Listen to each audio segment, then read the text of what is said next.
Good day, children. I'm very happy to meet you all through this video. I'm Mr. Fleming Harris. I'm going to take a poem, Sea Fever,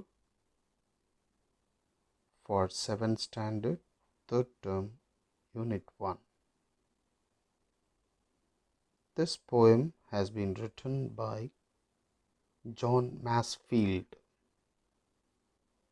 A few lines about John Masefield. John Edward Masefield was an English poet and writer and poet laureate from 1930 until 1967. Among his best-known works are the children's novels The Midnight Folk and The Box of Delights, and the poems The Everlasting Mercy and Sea Fever.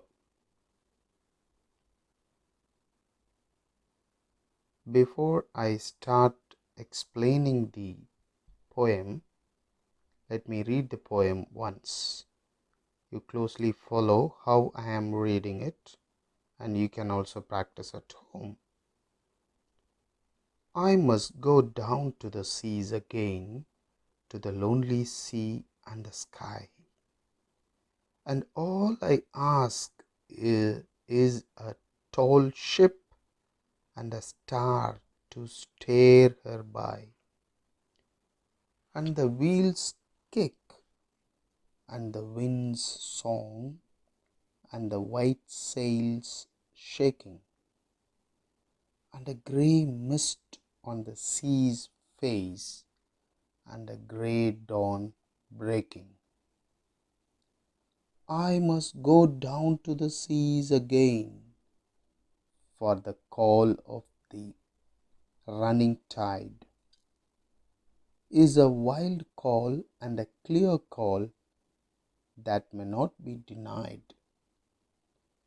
And all I ask is a windy day with the white clouds flying, and the funnel spray and the blown spume, and the seagulls crying.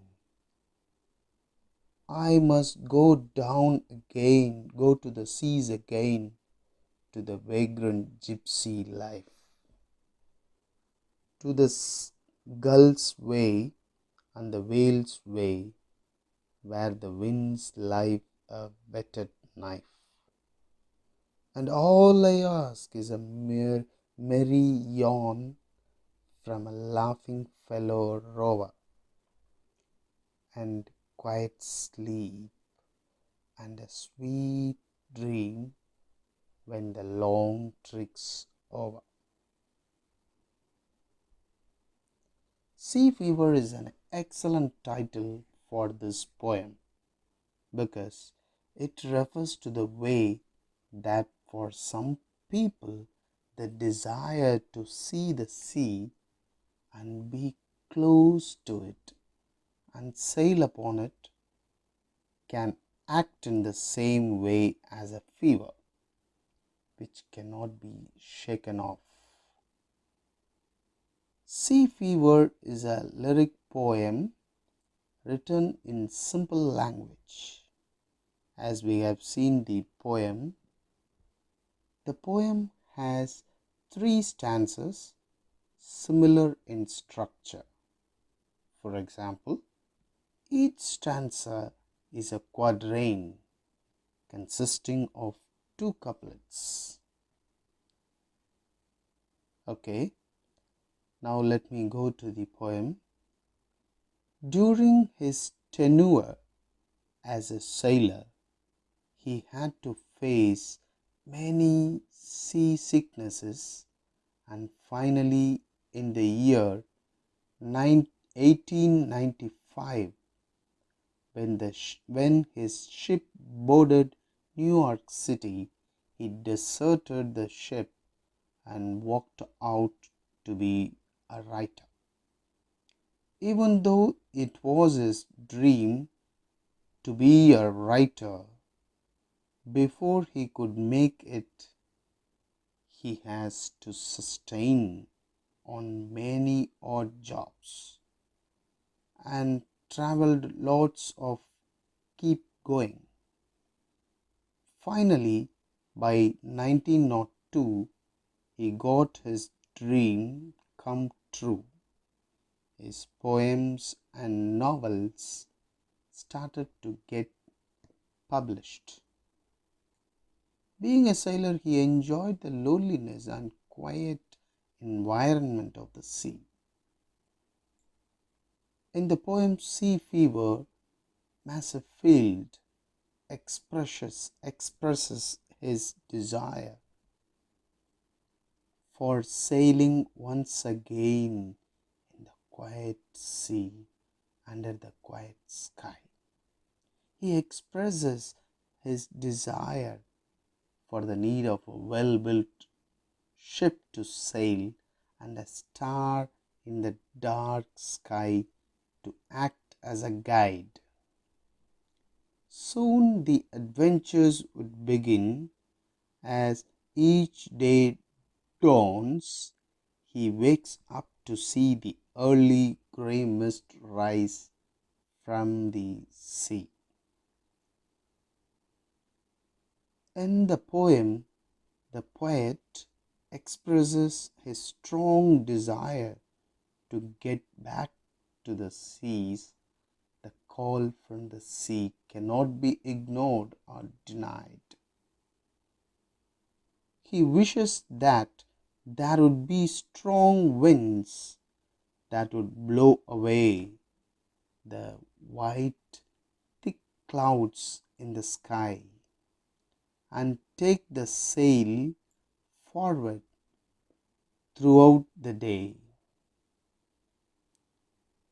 Watching the shore fills his heart with the adventure and spirit.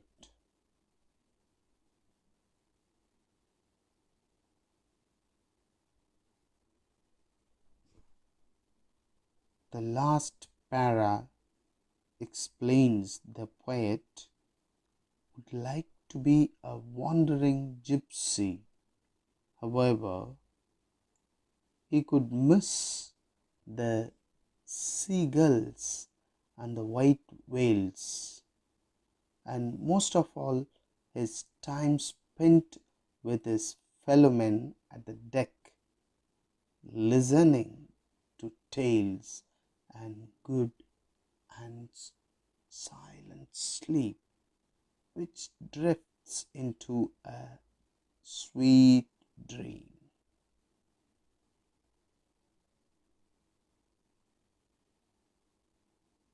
Each stanza consists of 4 lines.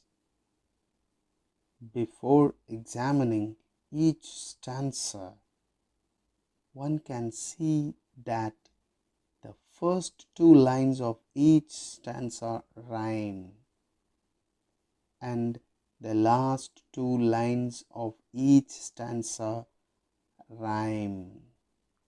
Hence, the rhyme scheme of Sea Fever within these stanzas is A A B B in stanza 1, C C D D in stanza 2, and E E F F in stanza 3.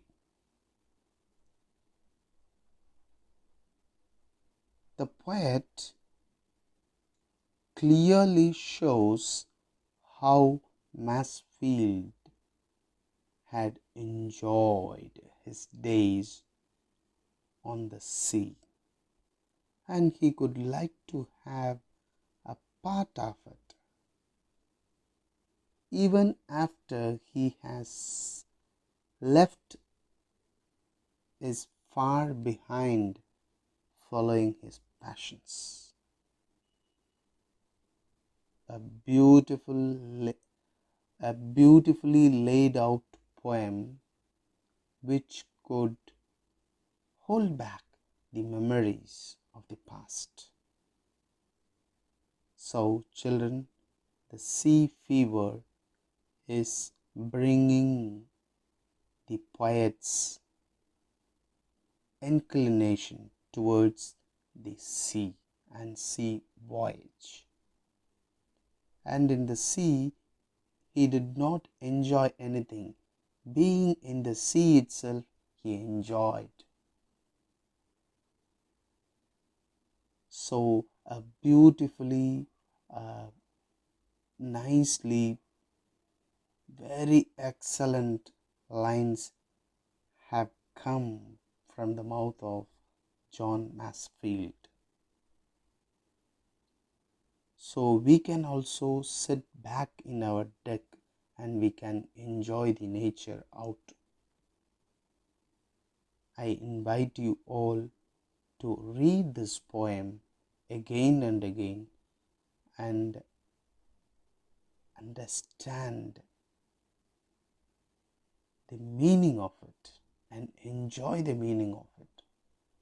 Try to get involved into this poem, then you can also write poems later on.